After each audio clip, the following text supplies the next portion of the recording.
there, welcome. If you are new to this channel, I want to introduce myself. My name is Hope, and I have 4 children. I am a small business owner and primarily a stay-at-home mom. And I have this channel to bring inspiring moments, DIY projects, and also confidence that you are capable of doing what you want to do, building what you want to build, and finding joy in the moments of our everyday life.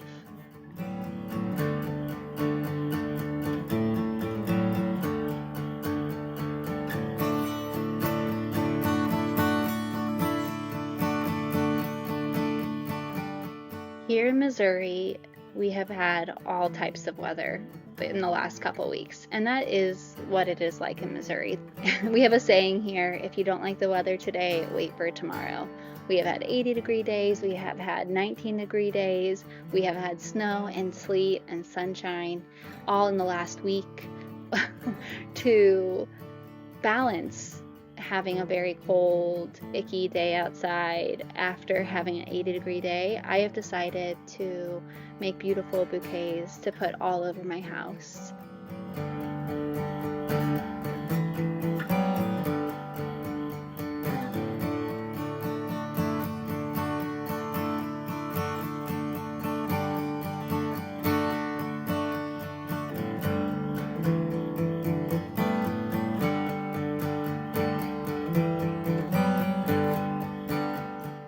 I'm in a season of life right now with just having my 4th child that I have my hands full all the time, literally and metaphorically.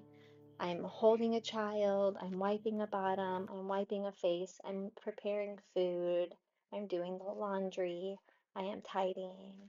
But I also work part to full time depending on the week, from home on my computer. I have a small business as well as a couple other side things I'm doing. So if I'm sitting, I usually have someone or something in my hands.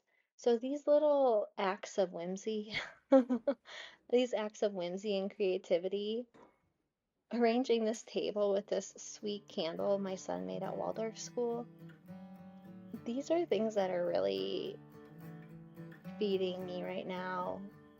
When I walk past these flowers, it sparks joy in me. And it's helping me find the beauty in the everyday when sometimes the everyday might feel like Groundhog's Day. And that is the season of life I'm in. And that is okay. But like I said, the whimsy factor. The whimsy, let's take it back. I want to be whimsical.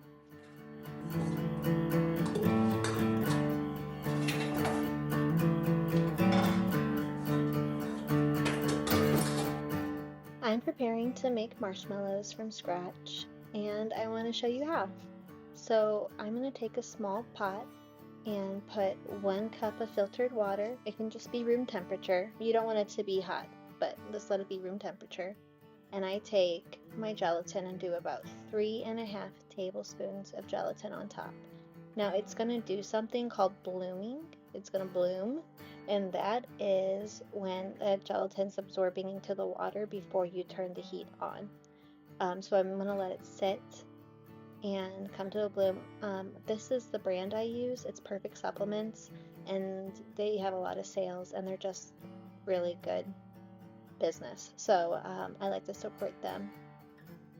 My gelatin has bloomed, so I am going to put it on a low to medium heat, and while it is liquefying, I am doing 1/2 cup of maple syrup, a pinch of salt, maybe like a 1/2 to a full teaspoon of vanilla, probably more like a full teaspoon of vanilla. And then once my gelatin is melted into the water and it starts getting warm, I'm going to add in the maple syrup. I want this to get kind of hot. I do not want it to boil, but I do want it to get kind of hot because it is going to go into my KitchenAid and whip like you're whipping whipped cream on pretty high, and I want it to stay warm in the beginning.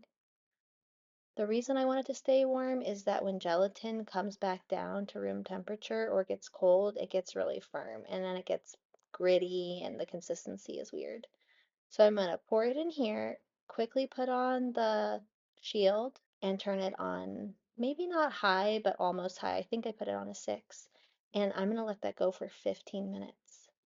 I do like to put a towel over the top as well because it will splatter all over the place.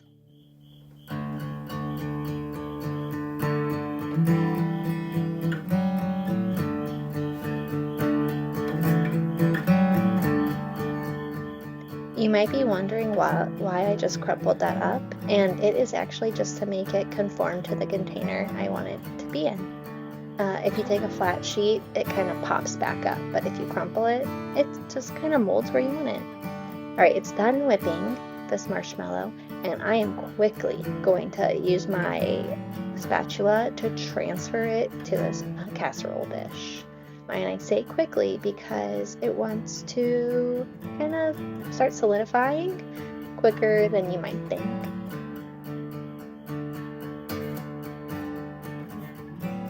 I'm going to smooth it down corner to corner, and then I'll let it rest. You can expedite it by getting it colder, but you can just leave it on the counter and let it rest and firm up.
Well, you can't make marshmallows without making hot chocolate too.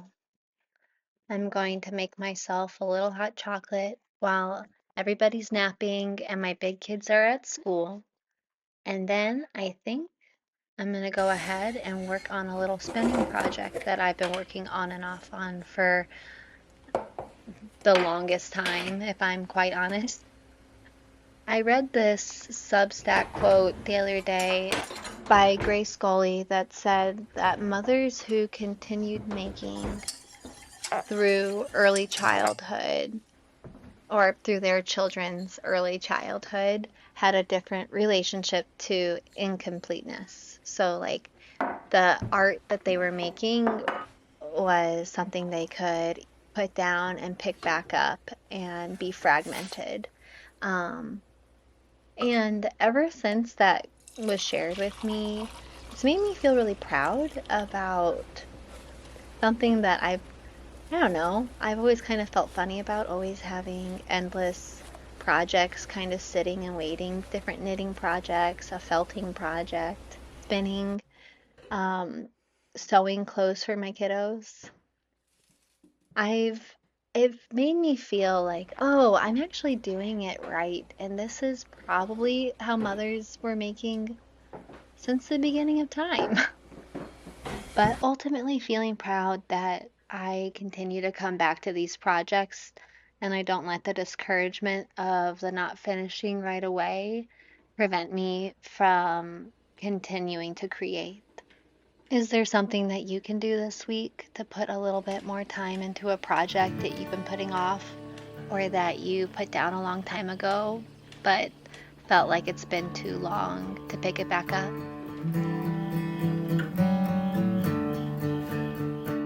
Thanks for spending time with me, and I'll see you next week.